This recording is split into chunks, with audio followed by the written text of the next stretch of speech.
I didn't lose my temper when she kissed him on stage. I didn't yank the mic out of her hand, or shout, or flip a table like some drunken fool who didn't see it coming. No, I stood there, center aisle, tuxedo pressed, tie straight, watching the woman I spent 14 years building professionally and personally hand the award with my name on it to the boy she was sleeping with. Fresh vision, she said, like I was some obsolete piece of software. The applause was awkward, scattered. Most in the room weren't sure what just happened. A few guests looked toward me, as if waiting for the punchline, or maybe a protest. But I didn't give them the satisfaction. I just walked out, calmly, while her phone buzzed in her purse. She didn't even glance at it. Funny how quiet a betrayal is when it finally happens out loud. No thunder, no spotlight. Just the weight of 1,000 small slides suddenly clicking into place. The emails she'd accidentally leave open. The way she'd say we in meetings, but I to the press. The junior execs she started bringing to dinners. And Oliver, always Oliver, lurking at the edges of events, asking naive questions like, "Dean, do you ever worry you're too old school?" I should have slapped him with a spreadsheet. Instead, I stayed silent. I'd gotten used to playing the part she cast for me. The wise elder, the fallback, the advisor. Not the man who actually wrote the policies she quoted in interviews. Not the one who covered her screw-ups in budget meetings. I became the scaffolding so she could pose like architecture. But that night, as I walked out of the gala, something else clicked. Not rage. Not sadness. Clarity. I reached into my coat pocket and felt the small brass key I always kept there. It wasn't to the house. It wasn't to my office. It was to a drawer in a bank 2 blocks away. A drawer labeled C12. If you've made it this far, and stories like this strike a nerve, do me a favor. Over 90% of you listen but don't subscribe. But if you hit that subscribe button, it tells the team that their work means something. That quiet stories like this matter. It keeps us going. Anyway, back to Clara. She didn't check her phone that night. She was too busy posing for photos with Oliver, his hand on the small of her back, her champagne flute raised like a torch. But the person calling her wasn't a gossip columnist or jealous intern. It was Susan, Clara's mentor. A woman who once told me, Clara could rule a boardroom or burn it down. Depends who hands her the matches. And Susan had just watched her burn everything. The second I stepped into the street, my own phone buzzed. A private number. I answered. "Dean." Susan's voice was calm, but there was an edge to it. "Where are you?" "Out," I said. I tried calling her. "She's not answering." "She's busy," I said. "Probably celebrating." There was a long pause. Then, did she know? I exhaled, looking up at the city skyline, the lights from the gala flickering behind me like some twisted stage show. "No," I said finally. "She thinks tonight was her idea." Another pause. Then, "They'll want to talk. The board." "I know," I said. I didn't wait for a response. I ended the call and kept walking. Past the valet who looked unsure whether to approach me. Past the fountain she insisted the venue include for aesthetic value. Past all the guests still inside pretending they hadn't just witnessed a career kamikaze. It wasn't the betrayal that hit me hardest. It was the laughter. The way the room laughed when she kissed him, like it was clever. Like I was the joke. As if all the nights I stayed late to rewrite her presentations, all the times I took heat from auditors while she ran for cover, meant nothing. But I planned for this. Not this exact scene, but something like it. You don't spend your life building empires for someone else without also learning where the cracks are. And Clara? She built hers on credit. And I just called in the debt. Clara told her assistant that morning, with a laugh, "Dean's probably licking his wounds somewhere dramatic. He does this. He sulks." She rolled her eyes for effect, sipped her espresso, and moved the team's morning stand-up forward by 15 minutes. She was wearing white. Always white, after a win. But Dean wasn't sulking. He wasn't answering her calls either, not out of spite, but because he knew exactly what kind of cleanup usually followed Clara's little power statements. And this time, the mess wasn't his to manage. He was 2 hours north, alone, at a retreat he used to recommend to overstressed colleagues. The kind of place where the trees seemed to listen and the cell service politely declined. No assistants. No notifications. Just him, a fireplace, and a steel briefcase he hadn't opened since last summer. He placed the case on the table, clicked open both latches, and paused a moment before lifting the lid. Inside, there wasn't much. A fountain pen, a worn notebook, a USB drive labeled RCM DocSauth, and one envelope, cream-colored, embossed, contingency plan, C12. He slid it out. Thick paper. Heavy. Inside, 12 individually addressed letters, already stamped, each marked with a board member's name. Real names. Not assistants or deputies, principals. Susan was one of them, of course. So was Linford Gallo, whose smile could bankrupt startups. And Danny Rowe, the kind of CEO who never returned calls unless they came with a spreadsheet or subpoena. 12 people who, together, could dismantle Clara's entire web, if they had reason. Dean had spent the past year giving them one. It wasn't vindictive. It was surgical. Each letter contained a curated dossier. Not gossip. Not assumptions. Hard evidence. 3 forged signatures. 2 side contracts that siphoned bonus funds to Clara's discretionary budget. Her mentorship of Oliver, which included a housing subsidy buried under team-building expenses. And, crucially, a project in Jakarta she'd greenlit using internal funds without procurement sign-off, a move that breached compliance protocols in 4 separate ways. Dean hadn't fished for dirt. He'd just stopped covering it and started recording it. The beauty of it all, he hadn't added a single accusation. Just the receipts. Just the untouched truth. No embellishment. No narrative. Let Clara explain it all to 12 very sober people who knew how much a scandal could cost in shares and silence clauses. He reread one of the letters, then sealed it again.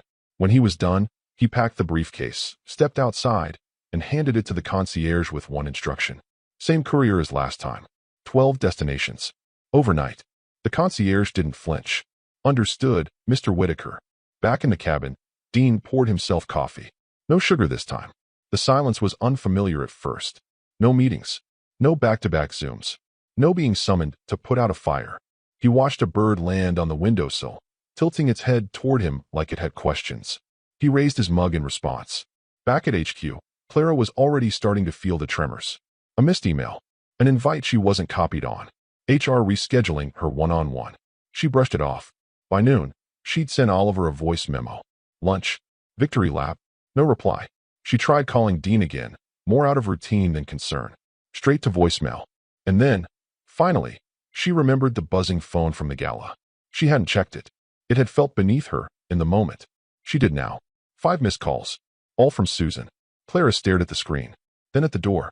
Then at her own reflection in the darkened glass of the office window, smiling in white, like nothing could touch her. But something already had, and it had been waiting, quietly, for a year. 4 years ago, Dean walked into his own kitchen to the sound of Clara laughing. Not the kind of laugh she gave him, the warm, rehearsed chuckle that sounded like a TED Talk clip, but the sharp, nasal cackle she reserved for people she didn't need to perform for.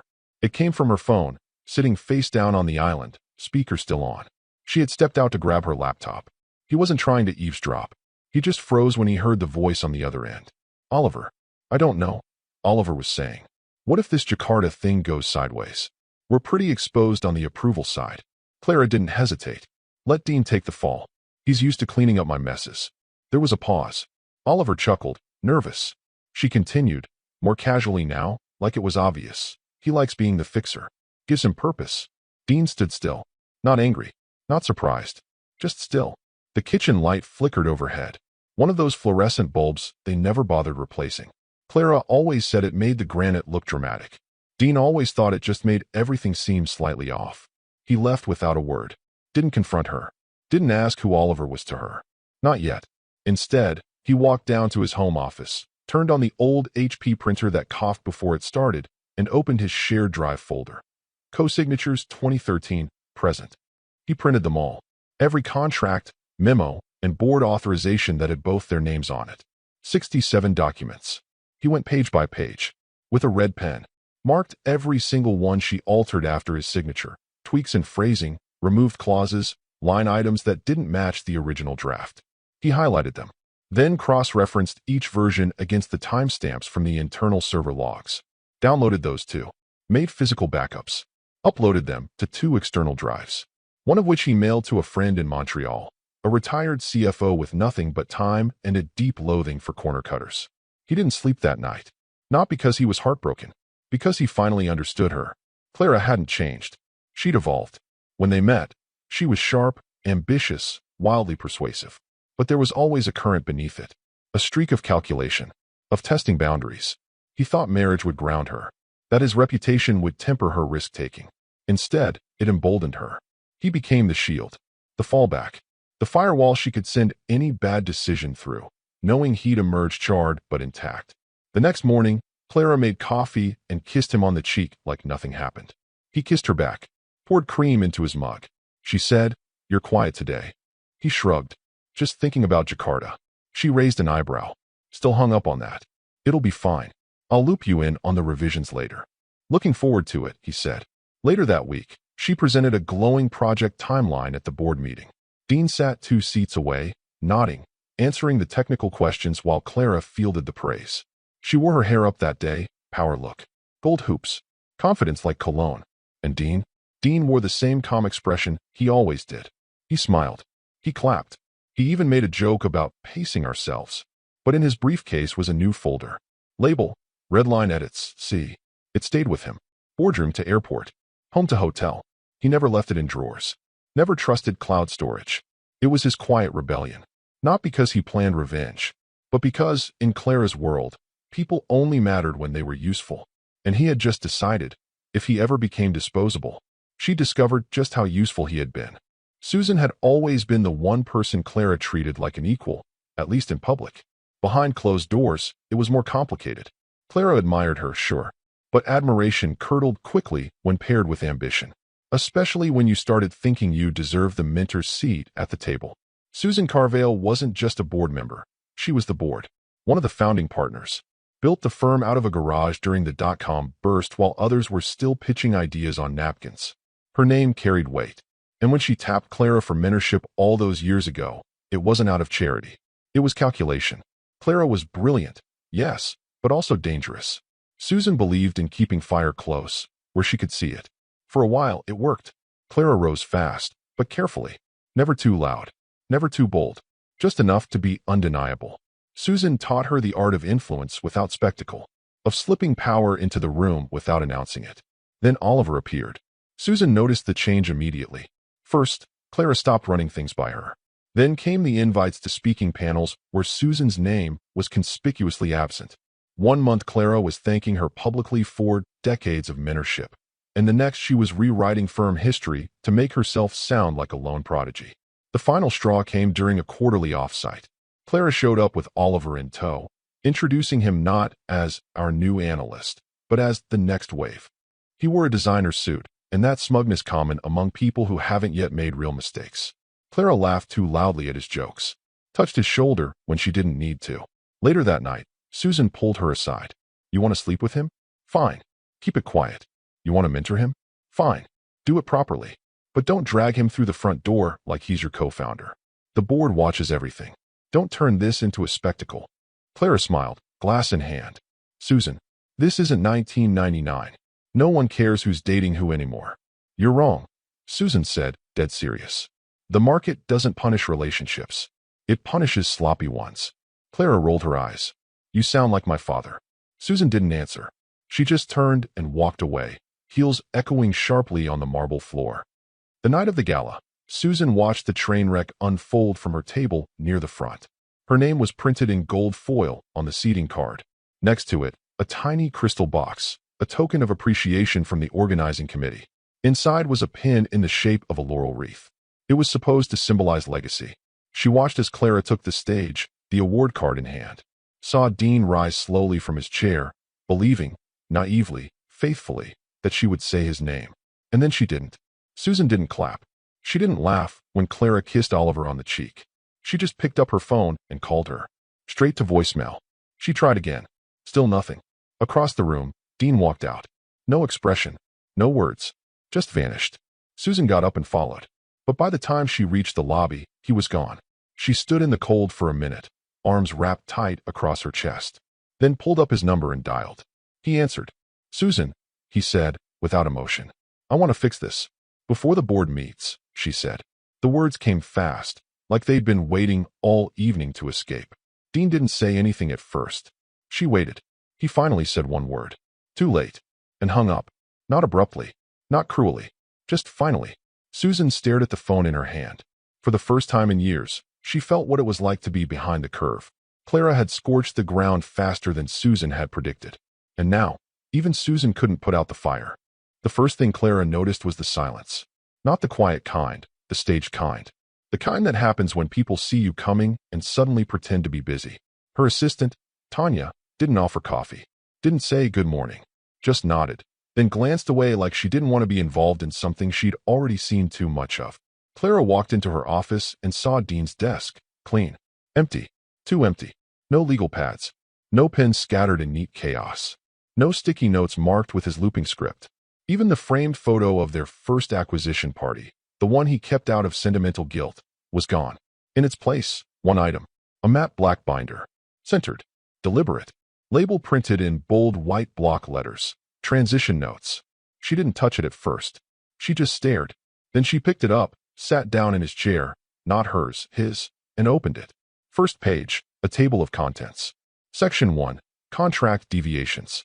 Section 2, unapproved budget transfers. Section 3, conflict of interest, Oliver K. Section 4, signature discrepancies, red flagged. Section 5, external communications, unvetted releases. She blinked. Turned the page. Each section was color-coded, cross-referenced, and tabbed. Internal emails printed and time-stamped. Meeting notes. Copies of her edits in pen. Her pen, scanned and highlighted. Audit trail screenshots. Legal disclaimers she'd removed. One document was marked with a single red tag at the top. Forwarded, Linford Gallo, March 10th, 8:13 a.m. Below it, another. Forwarded, Susan Carvale, March 10th, 8:14 a.m. Her stomach turned. Her hands, for the first time in years, trembled. It wasn't just a record. It was a map. A prosecution guide. Built with precision. Written in her own handwriting, her own words, her own recklessness. Catalogued like artifacts at a crime scene. She flipped furiously. There, under Section 3, was an invoice she thought no one had ever seen. Oliver's temporary relocation stipend, buried under research development. Dean had flagged it, dated it, matched it to an internal expense report. The total, $42,000. Just enough to keep Oliver close. She slammed the binder shut, marched out of the office. Tanya, she snapped. Her assistant looked up, startled. Who touched Dean's desk? No one touched it, Tanya said cautiously. He came in last night, cleared it himself. Said you'd know why. Clara's mouth opened, but nothing came out. Then Tanya added, oh, and legal was here this morning. Clara froze. Who from legal? General counsel. Came in early. Said he was following up on forwarded items. Asked if we had hard copies of anything Dean mentioned in the binder. I didn't know what he meant. Clara turned without responding. Shut her office door harder than she meant to. Her first instinct was to call Dean. Ask what the hell he thought he was doing. But the call wouldn't go through. Blocked. She tried Susan. Voicemail. She reached for her calendar to check her afternoon schedule. Needed to find someone, anyone, to anchor herself to. But a new email popped up. From HR department. Subject, meeting canceled, performance and compensation review. Body. This meeting has been postponed pending clarification of internal matters. We will reschedule once all documents have been reviewed. Thank you for your understanding. That's when it happened. Panic. Not in a scream. Not in some grand breakdown. Just a single breath, cut short. Her reflection in the glass of the office wall looked wrong. Pale. Angled. Slightly off-center. She straightened her blouse. Adjusted her collar. Blinked rapidly. Then tried to laugh. They're overreacting, she whispered to herself. But her voice sounded small in the room. Even the lights felt dimmer. And the binder, that damn binder, sat there on Dean's desk, quiet and still, like it had been waiting to be found. She stared at it, and for the first time, realized. This wasn't a misunderstanding. It was a reckoning, and it had already started. Clara didn't even wait for her driver. She grabbed her coat, shoved the binder into her bag like she could bury it by force, and stormed out of the building. 15 minutes later, heels clicking like gunfire down the polished marble corridor of the executive floor, she reached Susan's office, only to find the door shut and locked. No assistant at the desk. No soft piano music from inside. Just silence, and a brushed steel plaque that felt suddenly colder. S. Carvale, senior partner, founding board member. She tried the handle anyway. Nothing. Then knocked. Sharp. Twice. Nothing. She knocked again, harder. Susan? It's Clara. Open the door. Still nothing. She took a breath, tried to calm the racing pulse behind her temples, and pulled out her phone. Texted. Hey. Urgent. Need to speak. Not a drill. Delivered. Not read. Then she tried email. Message bounced. Delivery failed. User no longer at this address. What? Confused, she opened her access badge folder, swiped her executive credentials against the glass-paneled elevator that led to the top floor. Red light. Access denied. She tried again. Slower. Still denied. The elevator didn't even blink. She pressed the call button for the operator. No answer. Finally, one of the junior staffers from compliance came by and tried not to look surprised when he saw her standing there. Need a hand? He asked politely. No, she snapped, then smiled too late. Just a glitch. She turned and walked away like it was all under control. In the hallway, her phone buzzed. Calendar notification. Special board session, 3 p.m., confidential. Location, executive conference room A. She scanned the invite. No Clara. She checked the sender. Anonymous. The system was defaulting to hidden organizers. Someone didn't want her to know who scheduled it. She marched back into her own office, opened a news tab out of habit, needed distraction, and there it was. Front page. MarketWire. Flag raised over PacificTel contract. Signature verification in question. She froze. That contract was one of the big ones. A cornerstone deal. 6 months ago, she needed it approved fast. Dean was out of town, unreachable. She improvised. Used his old e-signature template. Adjusted a few internal notes. He'd never mentioned it. Probably didn't know. Until now. She scrolled. The article quoted sources close to the board, expressing concern about compliance breakdowns. No names. But one sentence hit harder than the rest. If internal signatory fraud is confirmed, senior leadership may face immediate audit proceedings. She dropped the mouse. There was a knock on her door. It was Oliver. He slipped in, closing the door gently behind him. Hey. She exhaled. Thank God. I need to get ahead of this. They're overreacting. It's protocol. Susan's acting like this is. He raised a hand. You forged a board-level contract, Clara. I signed it for Dean. It was his project. He was in Vietnam for God's sake. Yeah, and now you're about to blame him for it. She narrowed her eyes. You don't get it. This is how it works. If I fall, the firm takes a hit. They won't let it get that far. Oliver was silent. She tilted her head. What? He stepped back a little. This was your idea, remember? The showmanship. The gala. Giving me the award. Oh, don't act like you resisted that. You loved it. You basked in it. He nodded. Sure. Until you kissed me in front of 3 board members and humiliated your husband. Ex-husband. Not on paper. She clenched her jaw. Don't turn on me now. Oliver gave a sad little laugh. Clara, I didn't turn. You did. You turned this from politics into theater. He started walking out. She called after him. Where are you going? He looked back. I'm leaving before the ship sinks. The door clicked shut. She stood in the center of her office, surrounded by glass and silence. Even the city outside felt muted, like the windows had thickened just to keep her screams in. For the first time in her career, hell, in her life, Clara felt it. Not just tension. Vacuum. No allies. No fallback. No rehearsed statement to explain this away. The first door had closed, and she realized, too late, it wouldn't be the last. The call came just after breakfast. Dean had just stepped outside the cabin, mug in hand, watching steam curl into the morning air. A lake spread out before him, flat as slate. Somewhere across the water, a loon called. It was the kind of silence most people found unsettling. Dean had grown to like it. His phone buzzed. Private line. He let it ring twice before answering. Dean Whitaker? The voice was crisp. Controlled. A man who wasn't used to begging. Yes. This is Malcolm Cray, chair of the board. Dean said nothing. Just listened. We'd like to request your return. Temporarily. Strictly to oversee transition. Nothing more. Dean raised his mug. Took a slow sip. You already have a transition plan, he said. There was a pause. It was based on Clara's timeline, Malcolm admitted. Then I suggest you revise it. Dean, he said, softer now. This is a critical moment for us. Your institutional knowledge, your discretion, is invaluable. We're asking for your help. Dean exhaled. Not angry. Not smug. Just tired. I gave everything I had, he said. My name. My time. My credibility. She just handed it to a child. And now she wants me to rebuild the house she burned down. She's been placed on leave, Malcolm said quickly. Not my concern. We can make it worth your time. Dean chuckled. I'm sure you can. So you'll consider it. Dean stepped inside the cabin. Set the mug down. Picked up a manila envelope he'd been meaning to post. The label read, Awards Committee, Confidential. I'll send someone else in. I'm out. He ended the call. No anger. No victory lap. Just closure. That afternoon, a courier van pulled into the gravel lot. Dean stepped out to meet it. The man handed him a flat box, about the size of a chessboard. No return address. Inside, a handwritten letter on thick ivory stock. Susan's script was unmistakable. Bold, angular strokes. Decisive. Dean, thank you. For not shouting. For letting the silence speak louder. Some of us heard it. S. No preamble. No request. Just acknowledgement. He folded the letter once. Slid it into the fireplace without ceremony. Watched it curl black. Then picked up his phone. Not to call Clara. Not to call Malcolm. But the awards committee. He waded through the automated menu. Pressed 0. Finally, a woman answered. Executive nominations desk. This is Dean Whitaker, he said. I'm calling regarding the 2025 Visionary Award. I believe there's been an error.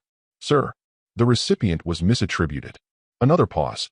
Then, would you like to file a formal complaint? No, he said. I'm simply withdrawing my support. Retroactively. The nomination did not have my endorsement. I see. May I ask for a reason? He didn't hesitate. Conflict of interest. Misrepresentation. Improper attribution of collaborative work. Silence. Then, understood. We'll make a note.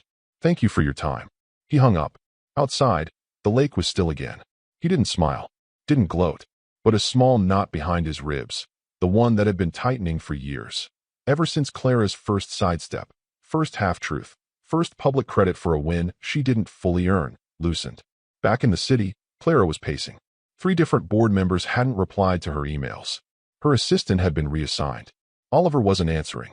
And now the award, the very thing she'd hijacked to crown her rise, was suddenly in limbo.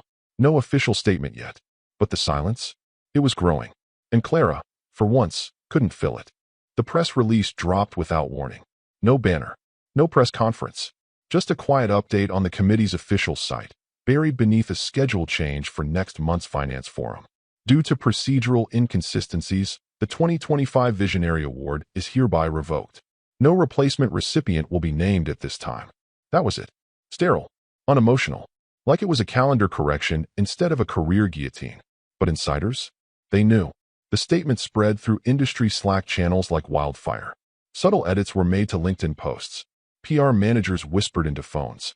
Clara's speaking engagements were suddenly in review.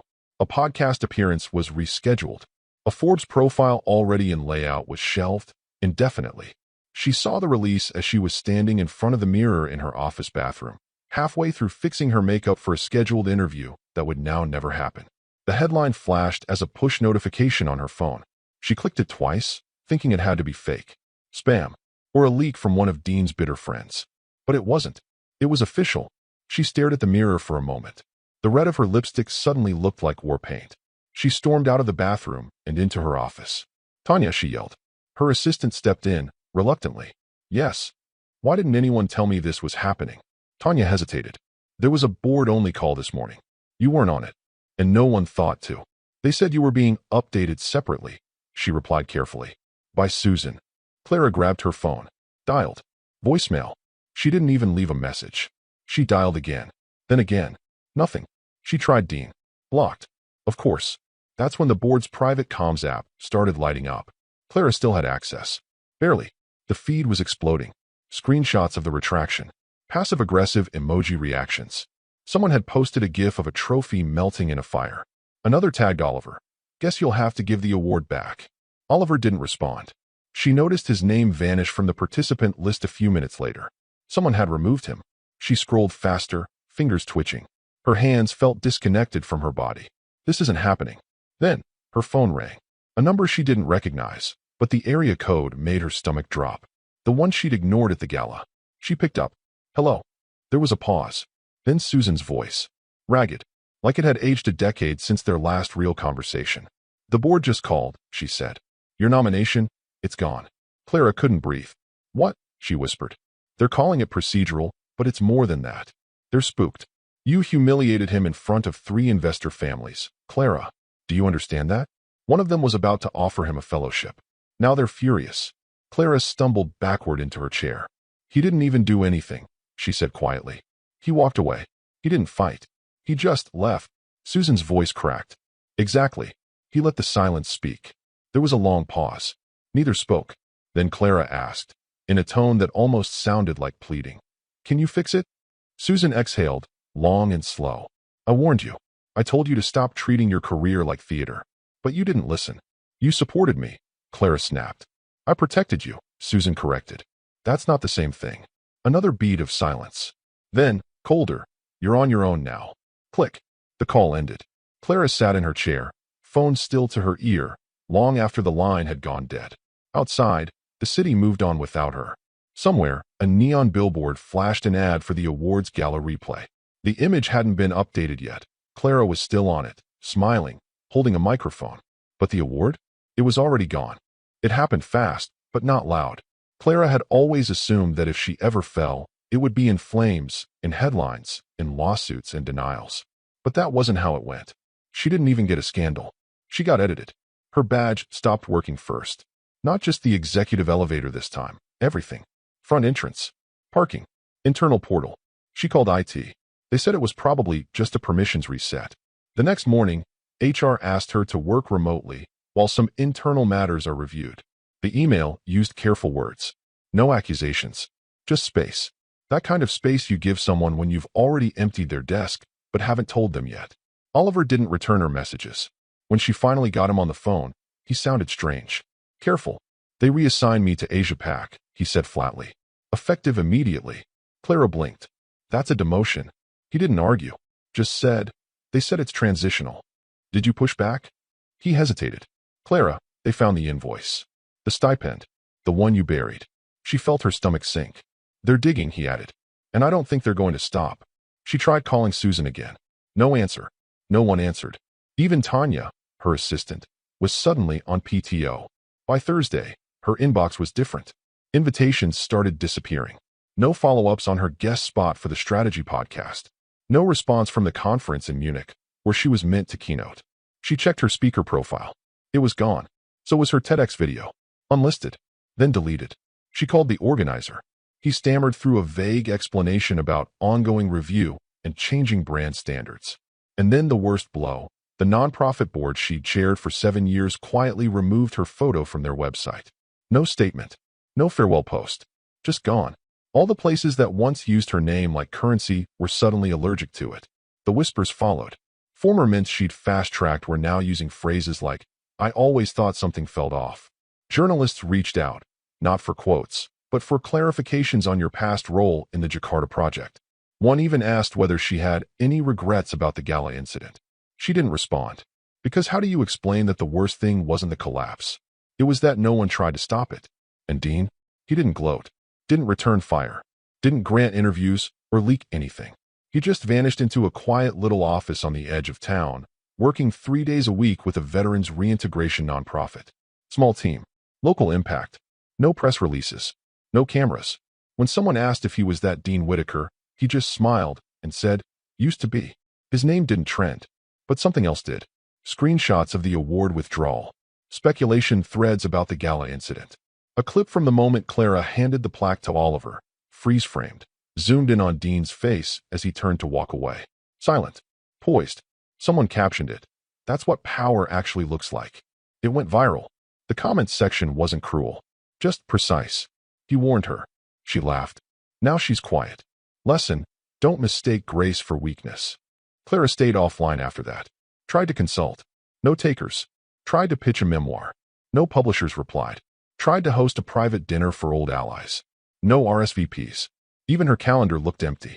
Not just in the future, the past. All the things she had built were being unwritten in real time. Removed from bios. From websites. From memory. And through it all, Dean never said a word. He didn't need to. Everyone else did it for him. The envelope arrived 2 days before the gala. Cream-colored, sealed in red wax. Old-fashioned, deliberate. Addressed by hand to the event's host, an aging philanthropist who'd once called Dean a quiet architect of modern leadership. The man raised an eyebrow when he received it. From Whitaker, he murmured, breaking the seal carefully. Inside, no RSVP. No note explaining Dean's absence. Just a photo. Black and white. Printed on matte archival stock. It showed a much younger Dean, standing next to Clara on the rooftop of their first office building. He wore a navy blazer, his hair still full, tie slightly crooked. Clara stood beside him, laughing at something just out of frame. One hand rested lightly on his shoulder. She looked fearless, sharp, human. On the back, in Dean's precise cursive, were 12 words. I built her up. She tore herself down. No signature. Just a small line beneath it. P.S. I warned her. Don't humiliate me at this gala. The host folded the photo slowly. He recognized the moment. He'd been there that day, back when Clara still asked Dean for permission before speaking on behalf of the firm. Back when she wore respect like perfume, subtle but unmistakable. Now, 6 months after the scandal, her name had become an unspoken weight in every boardroom. Clients still whispered about the gala incident, though none could quite explain what had happened, only that it had ended her. The night of the new gala arrived. The room looked different, a little older, a little more cautious. Oliver wasn't there. He'd taken a sabbatical in Singapore. Clara hadn't been seen publicly in months. Rumor was she was consulting under a pseudonym, using a burner phone and a co-working space in Atlanta. Dean's name was printed on the program, slotted to present the visionary award he was once set to receive. His title beneath it, Advisor Emeritus. But he never walked on stage. Instead, the MC stepped up to the mic just before the final presentation. She held the photo in her hand, cleared her throat. I was asked to read something, she said, scanning the crowd. It comes from someone who chose not to attend tonight. She turned the photo. I built her up. She tore herself down. There was a beat. People glanced around, unsure if it was appropriate to clap. Then the MC added the final line, her voice firmer now. I warned her. Don't humiliate me at this gala. The room fell dead quiet. No one laughed. No one clapped. Just silence, thick and knowing. And from a table near the back, a figure stood. Clara. She hadn't been on the guest list. Someone must have let her in under a +1. She wore a simple black dress, no jewelry, no makeup, her hair pulled back like she couldn't decide whether she was attending or sneaking in. When the words were read, she didn't flinch, but her face drained of color. And then, quietly, deliberately, she turned and walked out. Alone. No Oliver. No cameras. No speech to reclaim the room. Just a woman leaving a stage that no longer belonged to her. The curtain didn't fall, because there was no need. The show was already over.